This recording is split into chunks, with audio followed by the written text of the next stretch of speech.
Disertación tercera del Anticristo.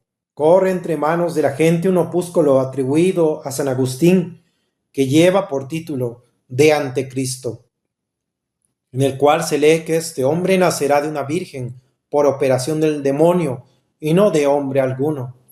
Es por demás el demostrar cuán falsamente se atribuye esta opinión a un San Agustín, quien dejó sentado en sus escritos que el nacimiento de un hombre sin previa operación de otro hombre es un milagro tan extraordinario que una sola vez ha acaecido en el mundo, y está en la persona de Jesucristo. Contradicen aquel supuesto San Hipólito mártir, San Efrén Sirio y San Juan Damasceno, diciendo que el anticristo nacerá de una mujer de dañadas costumbres. El cardenal Gotti prohija, al parecer, esta misma opinión. Los santos Ireneo, Ambrosio, Agustín y Gregorio quieren que sea oriundo de una familia judaica de la tribu de Dan y fundan su dictamen en cierto pasaje del Génesis.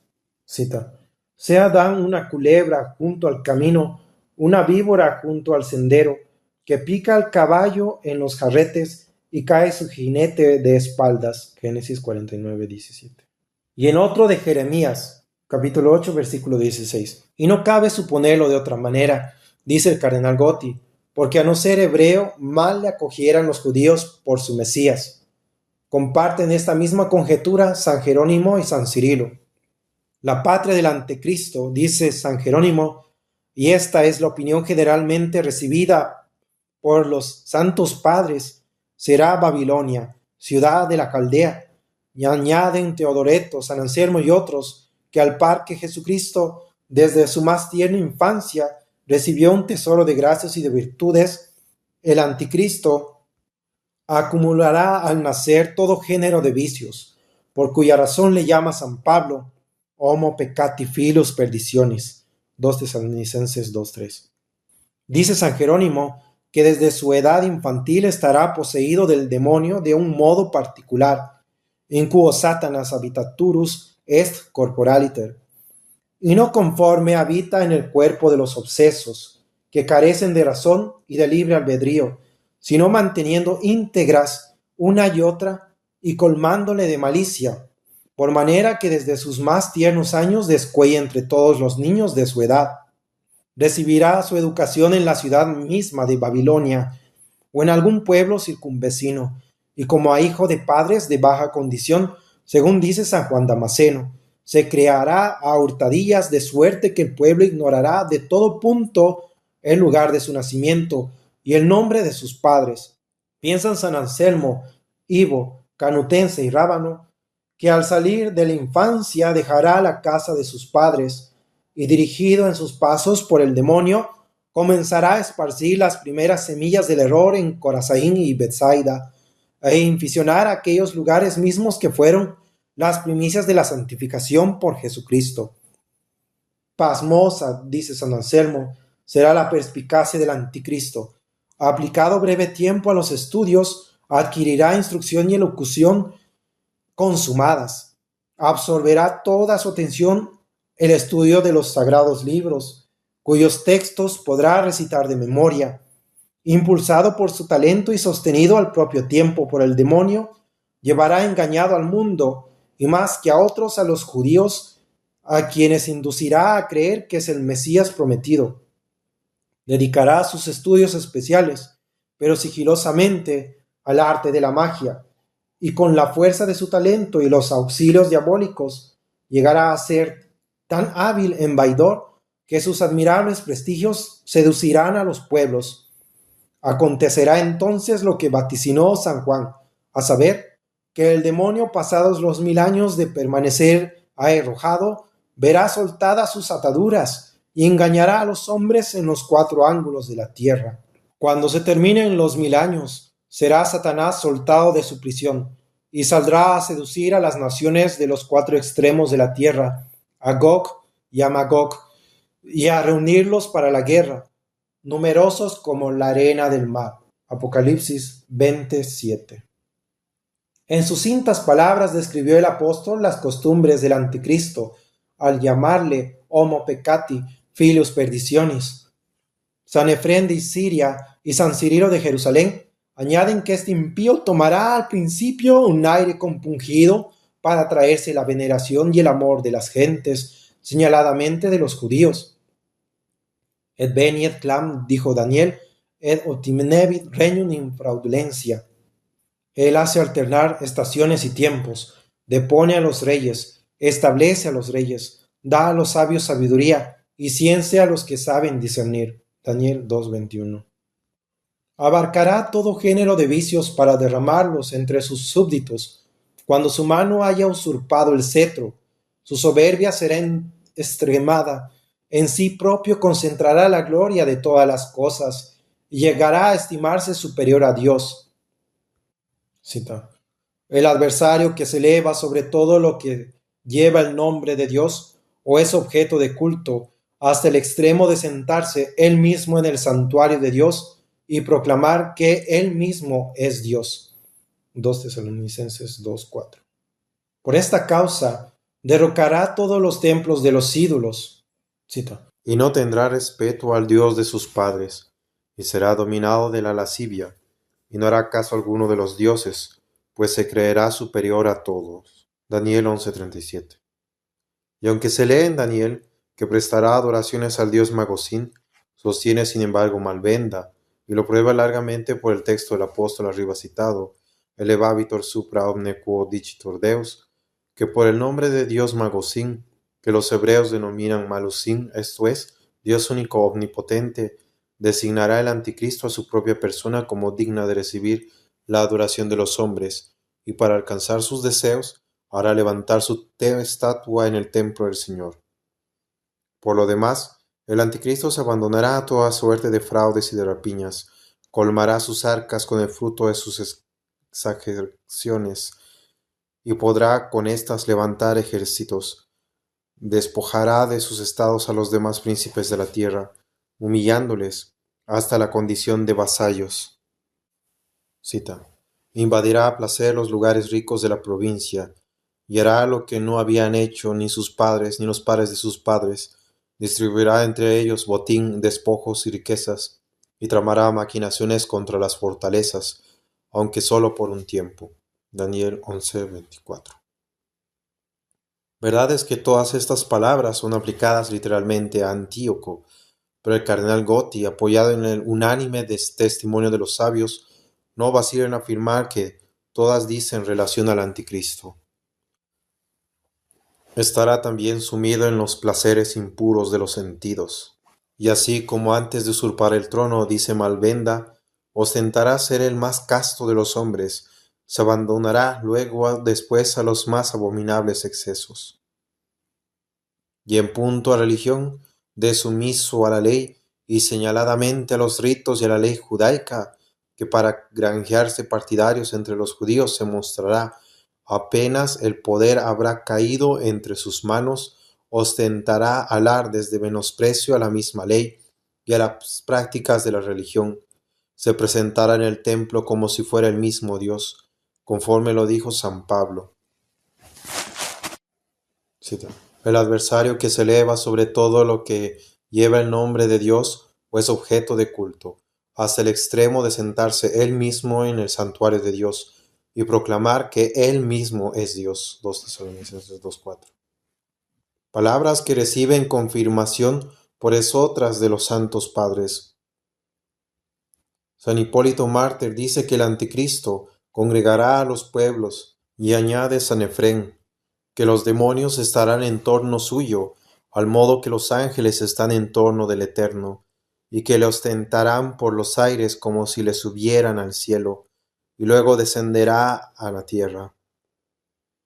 Profundamente versado en el arte de la magia, muy fácil será el anticristo merced a sus prestigios, auxiliados por el poder diabólico, el seducir a los pueblos por medio de falsos milagros. Cita. La venida del inicuo estará señalada por el influjo de Satanás, con toda clase de milagros, señales, prodigios engañosos y todo tipo de maldades que seducirán a los que se han de condenar por no haber creído el amor de la verdad que les hubiera salvado. 2 Tesalonicenses 2, de 9 al 10. Pondrá en sello sus prodigios con la apariencia de mostrarse como difunto y resucitar luego después. Una de sus cabezas parecía herida de muerte, pero su llaga mortal se le curó. Entonces la tierra entera siguió maravillada a la bestia. Apocalipsis 13:3. Válido de tamañas ilusiones, seducirá a su compañero a la muchedumbre, que le presentará adoraciones como a un dios. Cita. Ejerce todo el poder de la primera bestia en servicio de ésta, haciendo que la tierra y sus habitantes adoren a la primera bestia, cuya herida mortal había sido curada. Apocalipsis 13:12. Por las palabras bestiam primam conviene entender el anticristo, porque San Juan habla inmediatamente después, en el versículo 13, de otra segunda bestia. Importa saber de un miserable impostor, compañero de un profeta falso, que será su precursor, y pondrá el colmo a sus esfuerzos para hacerle pasar por Dios. Otro de los falsos milagros que obrará su poder consistirá en hacer descender fuego del cielo. Cita. Realiza grandes señales hasta hacer bajar ante la gente fuego del cielo a la tierra. Apocalipsis 13:13. Y a milagro también se atribuirá el hacer soltar la palabra por obra del demonio a una estatua que representará su persona.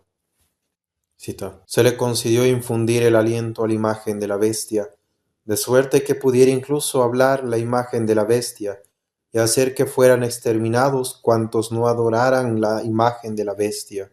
Apocalipsis 13:15.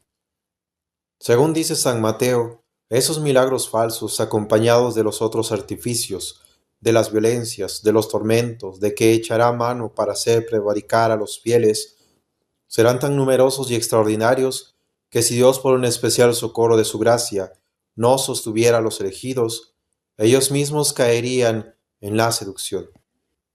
El anticristo pondrá en obra todos sus esfuerzos para obligar a los hombres a menospreciar a Jesucristo, insistiendo en decirles que no era ni el verdadero Mesías, ni el Hijo de Dios, ni el Redentor de los hombres.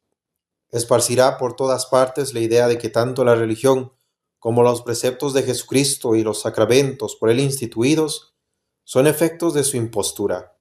Estos resultados bien los indica, aunque sucintamente, San Juan diciendo, cita, ¿quién es el mentiroso, sino el que niega que Jesús es el Cristo? Ese es el anticristo, el que niega al Padre y al Hijo. Primera de Juan 2:22.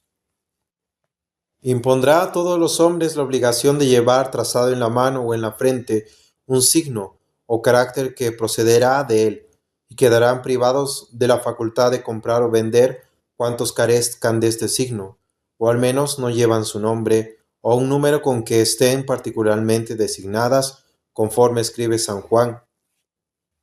Y hace que todos, pequeños y grandes, ricos y pobres, libres y esclavos, se hagan una marca en la mano derecha o en la frente, y que nadie pueda comprar nada ni vender, sino el que lleve la marca con el nombre de la bestia o con la cifra de su nombre. Apocalipsis 13 del 16 al 17. Y continúa la siguiente. Aquí está la sabiduría, que el inteligente calcule la cifra de la bestia, pues es la cifra de un hombre. Su cifra es 666. Cierra cita. A esta indicación, todos los hombres, dice San Efrén, se apresurarán a grabar en su frente la marca del impío, abandonarán la señal de la cruz, signo tutelar contra el cual viene a quebrantarse todo el poder del demonio. Pero ¿de qué naturaleza será ese carácter infame? Quieren unos que sea el del nombre propio del anticristo. Indican otros que consistirá en la figura de un dragón, bajo cuya forma él recibirá adoraciones. Señálanse además otras varias cosas, cuya certidumbre es de todo punto dudosa. Pretenden los eruditos que el anticristo, dueño que sea por la fuerza de las armas del Egipto, de la Libia y de la Etiopía, empresa que resulta del texto mismo de Daniel capítulo 11, versículo 44, Sojuzgará otros 7 reinos, cuyos soberanos entrarán con él en confederación. De esta suerte se alzará con el imperio del mundo. Tal es la interpretación que dan aquellos al siguiente pasaje de San Juan. Los 10 cuernos que has visto son 10 reyes que no han recibido aún el reino, pero recibirán con la bestia la potestad real solo por una hora.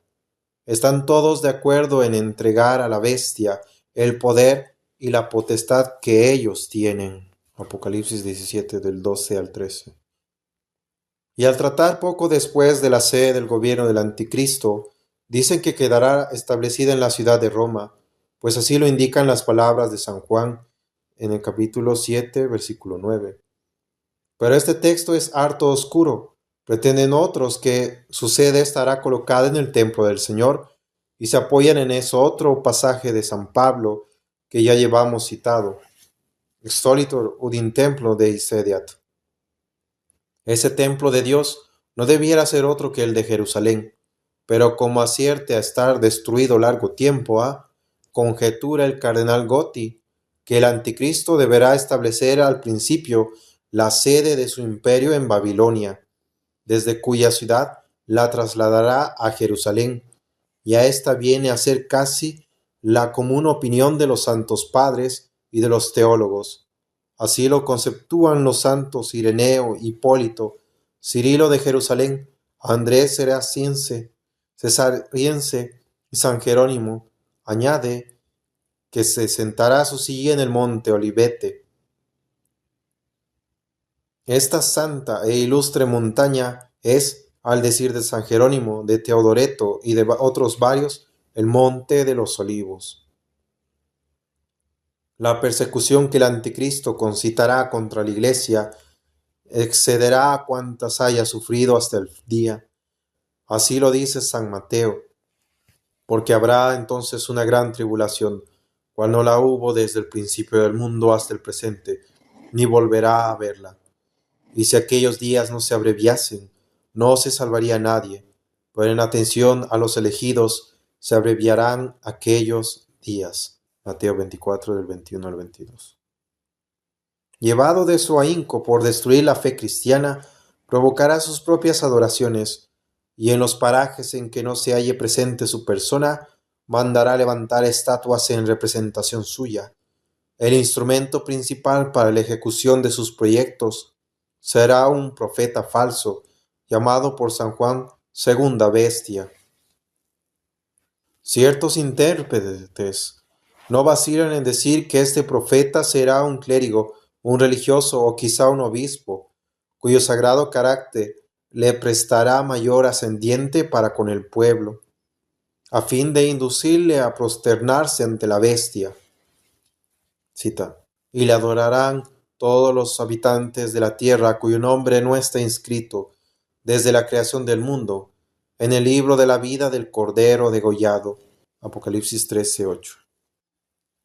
De cuyo contexto se deduce que no todos los hombres caerán en la prevaricación, sino que multitud de ellos conservarán incólume su fidelidad.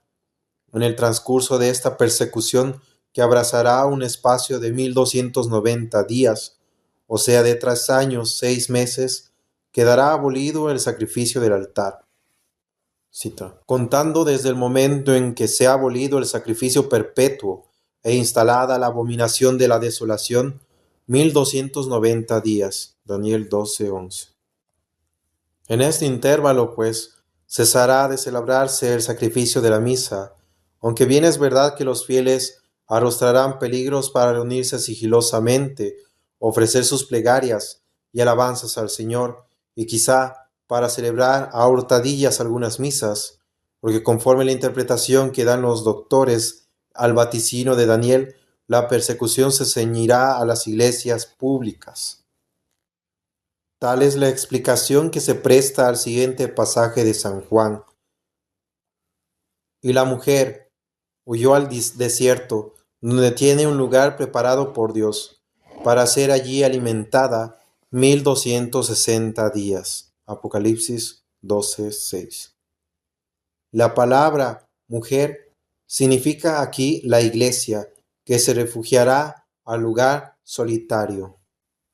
Y pasando a hablar de la muerte del anticristo, dicen que en cuanto este impío haya reunido dos poderosos ejércitos aparejados para consumar la ruina de la iglesia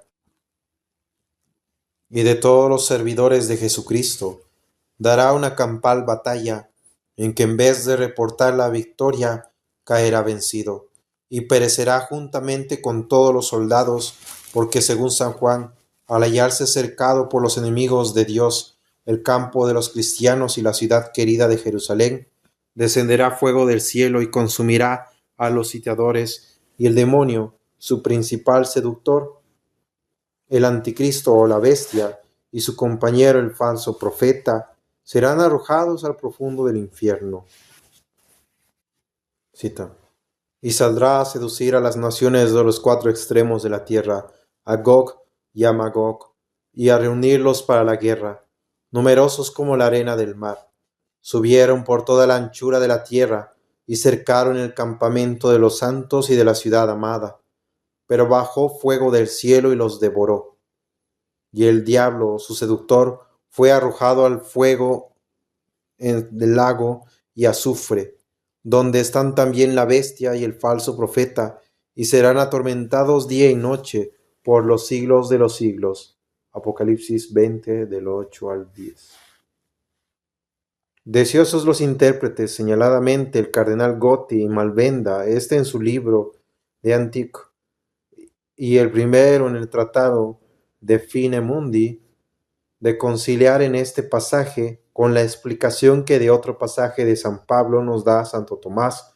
Dicen que al observar el anticristo la derrota de su ejército, apelará a la huida e irá a ocultar su desesperación en algún punto solitario de la montaña de los Olivos o de Jerusalén, en el cual le descubrirá y dará la muerte el arcángel San Miguel.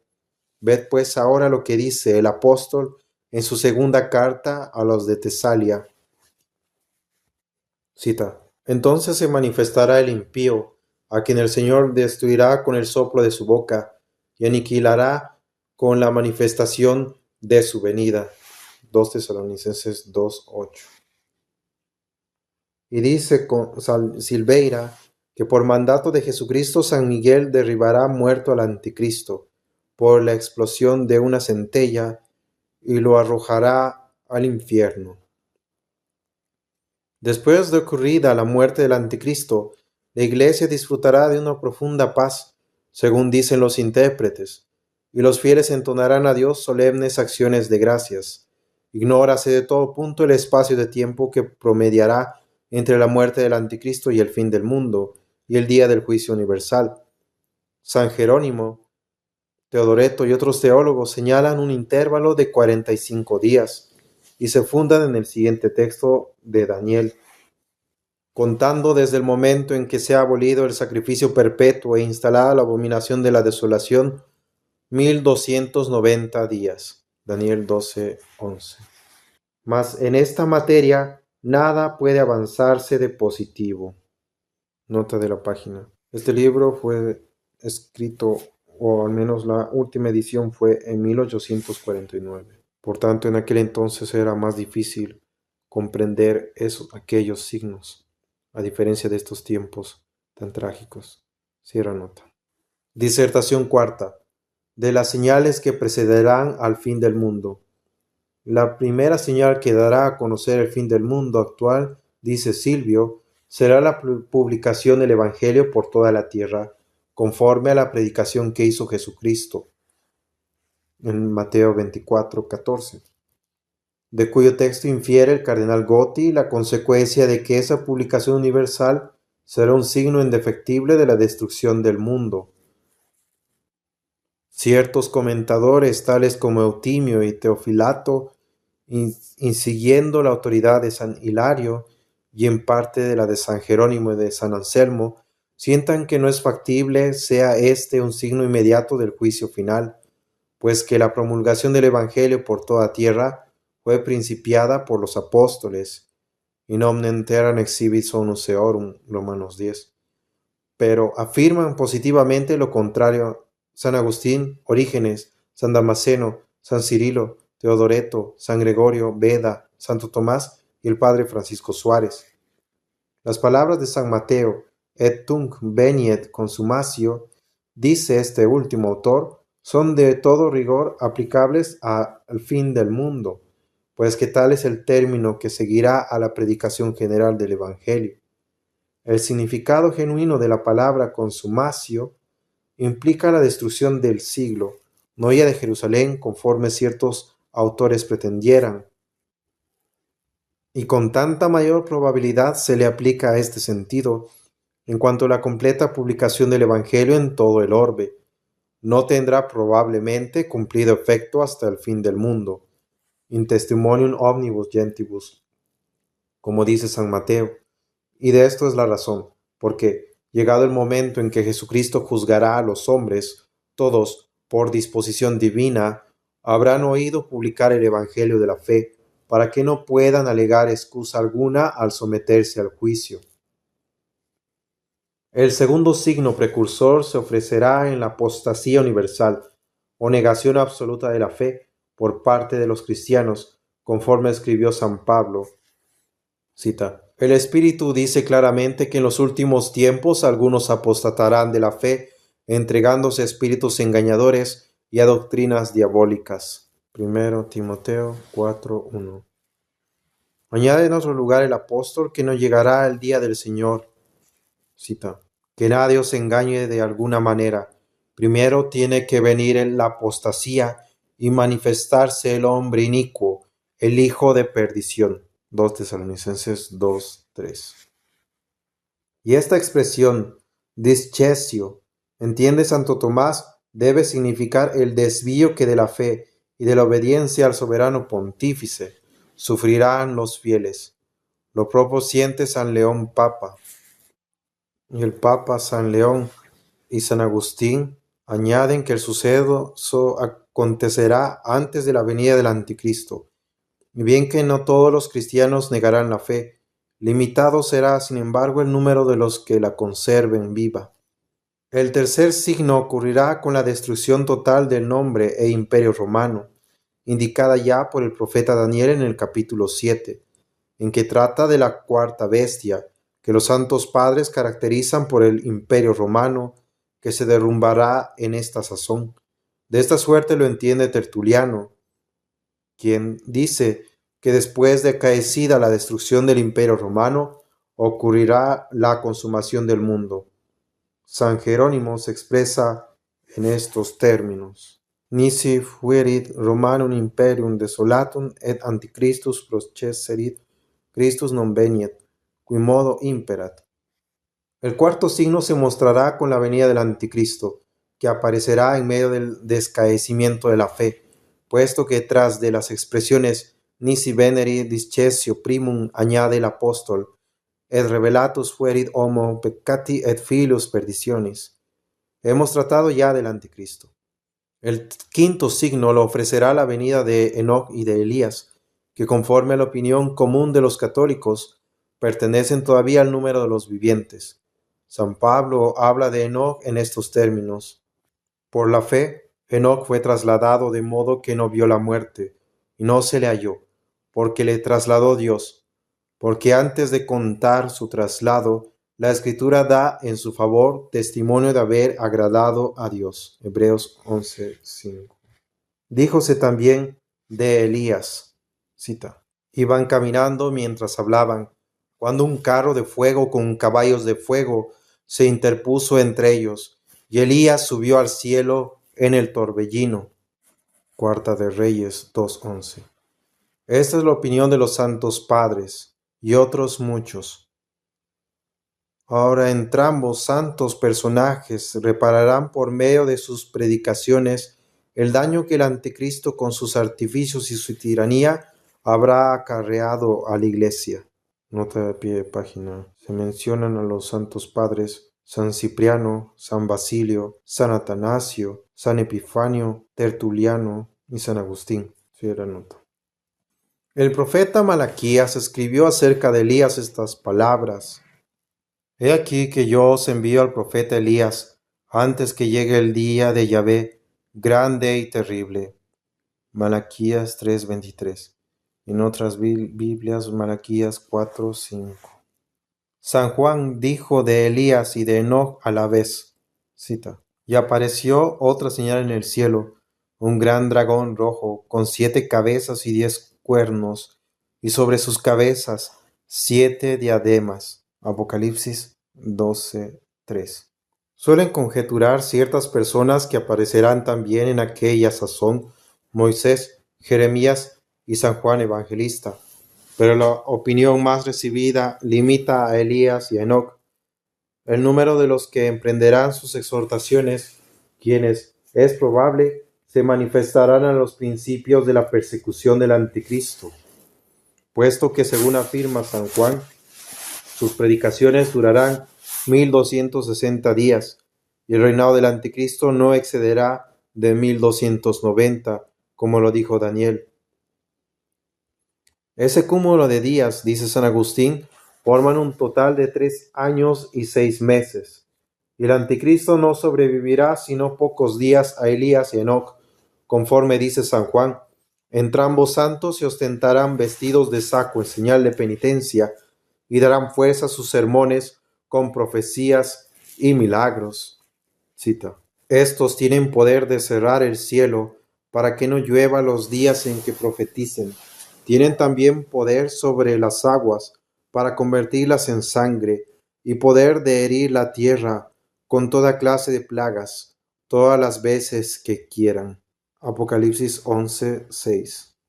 El efecto que producirán sus exhortaciones será el de robustecer en la fe a los fieles y convertir a los infieles, señaladamente a los hebreos, según fue dicho en el vaticinio de Oseas. Porque durante muchos días se quedarán los hijos de Israel sin rey ni príncipe, sin sacrificios ni estela, sin efod ni terafín.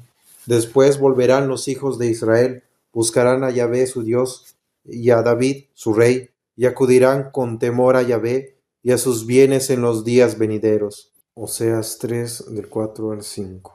Piensa San Juan Crisóstomo que la conversión de los hebreos será total, conforme a estas palabras, y así todo Israel será salvo, como dice la Escritura: vendrá de Sión el libertador, alejará de Jacob las impiedades. Romanos 11:26. De otra parte, Teofilato y Rábano juzgan que pocos serán los judíos que se salven, y traen en confirmaciones otro pasaje del mismo santo que dice: Isaías también clama en favor de Israel. Aunque los hijos de Israel fueran numerosos como las arenas del mar, solo el resto será salvo. Romanos 9:27. Pero entrambos textos adolecen de ambigüedad, y de ahí es que la opinión recibida adopta la conjetura de que en el fin del mundo la mayor parte de los hebreos quedará convertida. Pero los dos santos personajes, al poner término a su misión, serán condenados a muerte por el anticristo, y sus cuerpos quedarán 3 días y medio insepultos en la plaza de Jerusalén. Cita. Pero cuando hayan terminado de dar testimonio, la bestia que surge del abismo les hará la guerra, los vencerá y los matará, y sus cadáveres en la plaza de la gran ciudad, que simbólicamente se llama Sodoma o Egipto, allí donde también su Señor fue crucificado. Apocalipsis 11, del 7 al 8. Pasados los 3 días y medio, resucitarán. Una voz poderosa los llamará así desde el cielo, y serán arrebatados en una nube en presencia de sus enemigos. Cita. Pero pasados los 3 días y medio, un aliento de vida procedente de Dios entró en ellos, y se pusieron de pie, y un gran espanto se apoderó de quienes los contemplaban. Oí entonces una fuerte voz que les decía desde el cielo: subid acá. Y subieron al cielo en la nube, a la vista de sus enemigos. Apocalipsis 11, del 11 al 12. Sobrevendrá enseguida un fuerte temblor de tierra, que derribará la 10ª parte de la ciudad, y causará la muerte a 7,000 personas, lo cual se dice en el siguiente versículo. Pasemos ahora a explicar cuáles serán los siguientes inmediatos al juicio final. 15 son los que, según Liran que los describe conforme a un pasaje de San Lucas por el comentado. Cita: Habrá señales en el sol, en la luna y en las estrellas, y en la tierra, angustia de las gentes, perplejas por el estruendo del mar y de las olas. Lucas 21-25.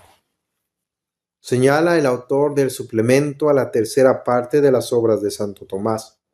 Fuerza es decir, sin embargo, que el autor mismo no reputa por verosímiles todos estos signos, esto es, como que deban realmente verificarse, y que San Jerónimo mismo, de cuya autoridad el autor los cita como primariamente emanados, dice haberlos hallado en los anales de los hebreos. Como quiera, ved ahí cuáles eran los 15 signos. El primer día las aguas del mar se levantarán 15 codos sobre las montañas. El segundo día se precipitarán al fondo del abismo, por manera que apenas serán visibles. El tercer día se restablecerán en su prístino estado. El cuarto día todos los animales que viven sumergidos en las aguas se reunirán y, sacando la cabeza fuera del agua, mugirán alternativamente como si entrasen en contienda. El quinto día todas las aves reunidas en los campos harán oír sus gemidos y se abstendrán de comer y beber. El sexto día unos ríos de fuego se arrojarán impetuosos hacia el firmamento, aniquilando cuanto encuentren de uno a otro polo. El séptimo todas las estrellas fijas o erráticas aparecerán con cabelleras de fuego como los cometas. El octavo acaecerá un terremoto que derribará a todos los animales. El noveno todas las plantas estarán cubiertas de un rocío sanguinolento. El décimo todas las piedras grandes y pequeñas se quebrarán en 4 partes y se harán pedazos entrechocándose unas con otras. El undécimo las montañas, los cerros y los edificios se reducirán a polvo. El duodécimo todos los animales de las selvas y de los montes bajarán al llano, dando rugidos, y no probarán alimento. El 13º se abrirán todos los sepulcros, desde la salida del sol hasta su ocaso, para que salgan los muertos. El 14º todos los hombres saldrán de sus habitaciones privados de oído, voz y vista. Y por último, morirá todo el género humano para resucitar con los otros difuntos. Las señales verdaderas que anunciarán el juicio universal son las que dejó indicadas San Mateo cuando al haber hablado de la persecución que levantará el anticristo. Añade: inmediatamente después de la tribulación de aquellos días, el sol se oscurecerá, la luna no dará su resplandor, las estrellas caerán del cielo, y las fuerzas de los cielos serán sacudidas. Mateo 24-29.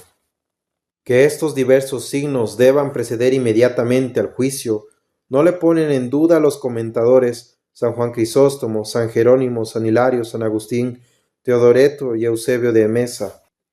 Pero andan discordes en decir, unos, que estas señales se verificarán después de la resurrección, otros, que acaecerán después de la muerte del anticristo. Suárez, Teodoreto, Orígenes, Beda y Santo Tomás sienten que la primera opinión tiene más de verosímil, por razón de estas expresiones del evangelista, que es a continuación de la anterior citada. Entonces aparecerá en el cielo la señal del Hijo del Hombre, y entonces se golpearán el pecho todas las razas de la tierra, y verán al Hijo del Hombre venir sobre las nubes del cielo con gran poder y gloria. Mateo 24:30.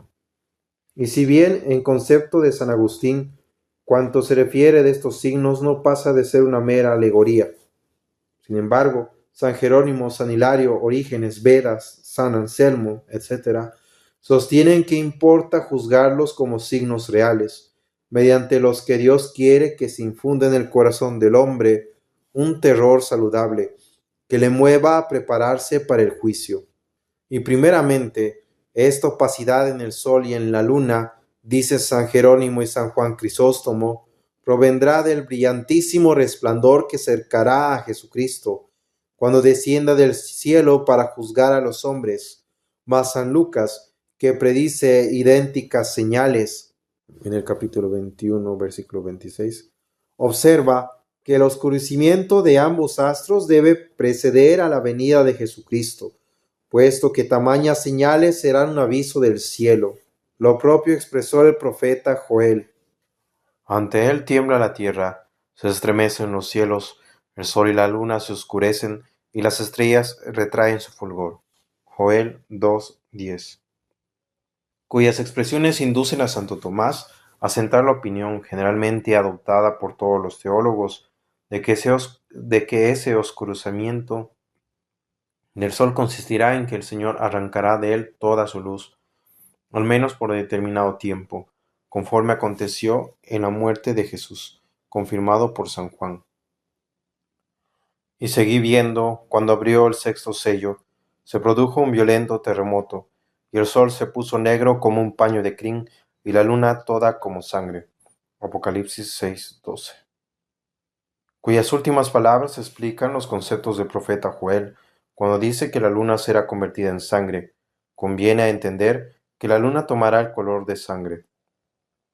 Al tratar del segundo signo, relativo a la caída de las estrellas, et stelle cadent de cielo, se adelanta alguien a decir que las estrellas se desprenderán realmente del firmamento, pues así se colige de estas palabras de San Juan.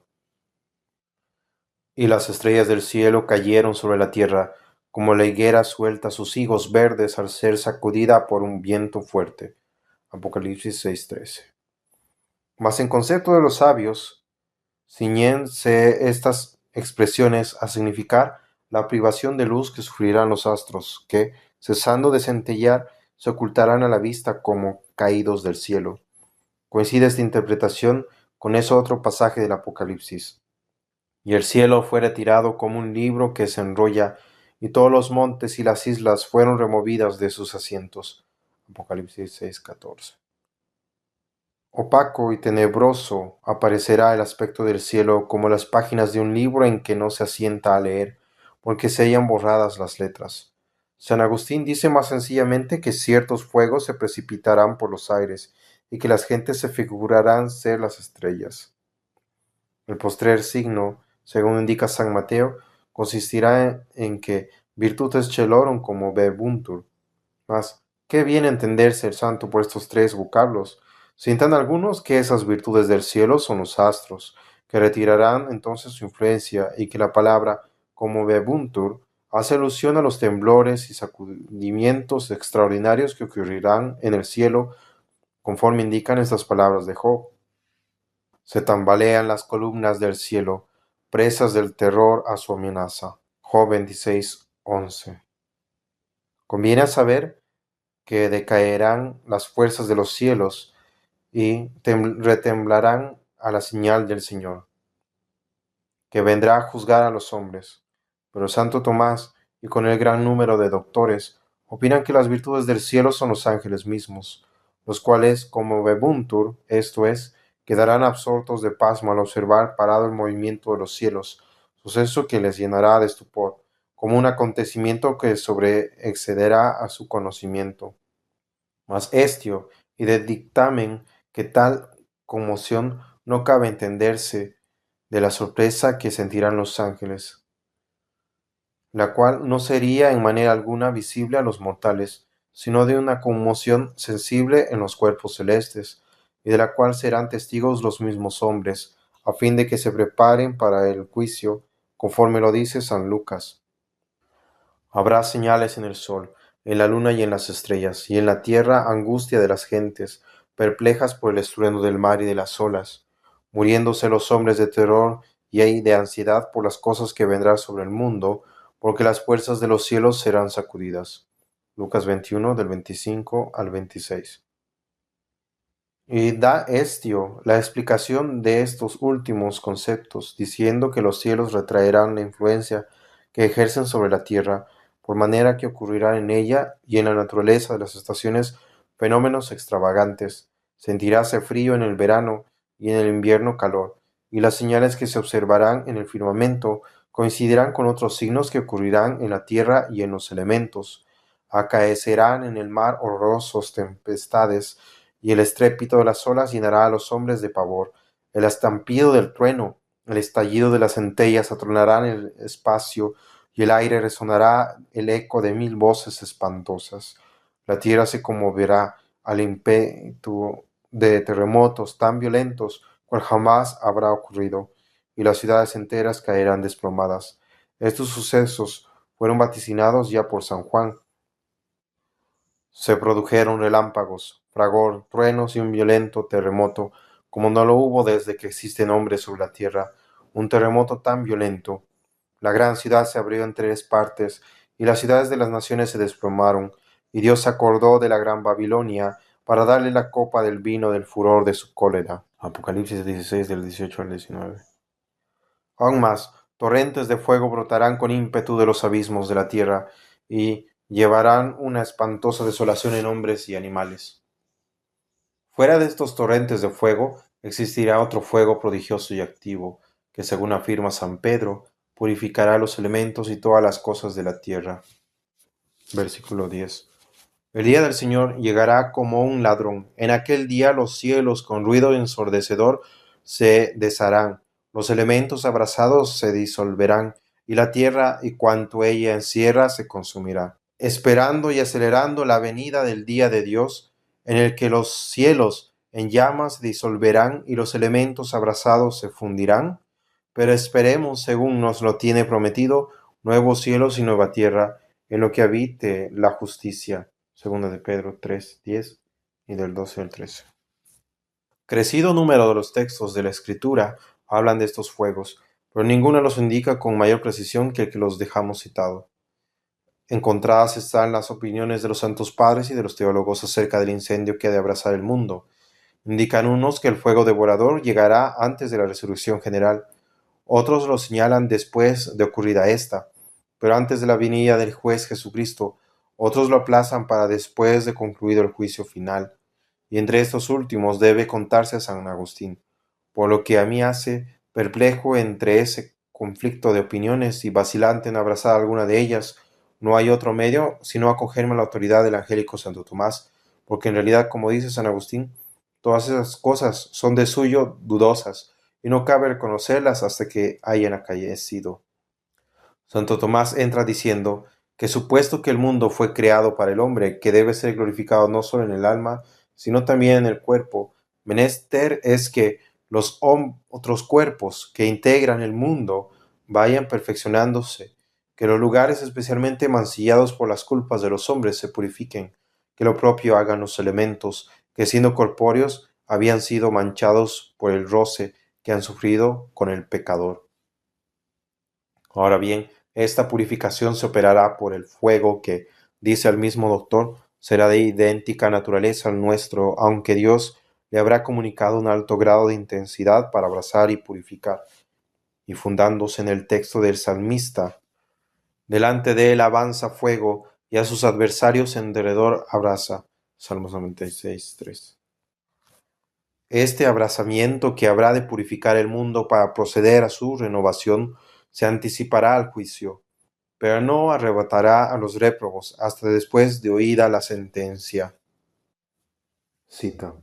Esta conflagración en lo que respecta a la purificación del mundo precederá al juicio, pero no en lo que respecta a un cierto acto que involucrará a los malvados. El juicio seguirá. Cierra cita. De suerte que cuando aparezca Jesucristo, el fuego habrá purificado ya el mundo, y todos los lugares que manchara el pecado, al ardor del fuego perecerán todos los vivientes.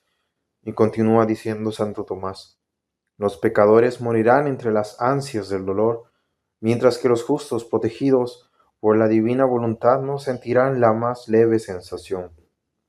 Y si acaso llegasen a sufrirla, será proporcionada a la naturaleza de las faltas por ellos cometidas, que deberán expiar.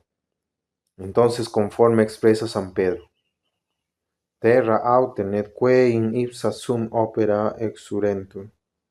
El fuego consumirá todas las cosas naturales, o que el arte fabricó sobre el haz de la tierra.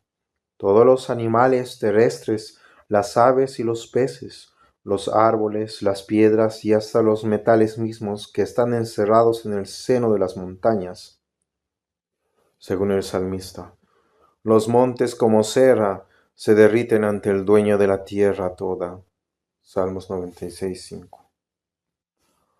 Por último, aparecerá Jesucristo llevando enarbolado el estandarte de la cruz para juzgar a los hombres. Tornarán primeramente a la vida los que murieron en Jesucristo, esto es, los santos. Luego los que murieron en estado de gracia. Unos y otros elevados sobre las nubes irán al encuentro de Jesucristo. Esto lo afirma el apóstol. Os decimos eso como palabra del Señor. Nosotros, los que vivamos, los que quedemos hasta la venida del Señor, no nos adelantaremos a los que murieron. El Señor mismo, a la orden dada por la voz de un arcángel y por la trompeta de Dios, bajará del cielo, y los que murieron en Cristo resucitarán en primer lugar. 1 Tesalonicenses 4 del 15 al 16. Juzgados que sean todos los hombres, y pronunciada la sentencia por el juez. Los elegidos irán en pos de Jesucristo al cielo, y a los réprobos los cogerá el fuego y los arrastrará bajo la tierra, en donde está el infierno, y de este modo la ejecución de la sentencia se pondrá por obra contra los présitos por ese mismo fuego, que fue el ministro de la divina justicia, como dice la Iglesia. Dum veneris judicare seculum perignem.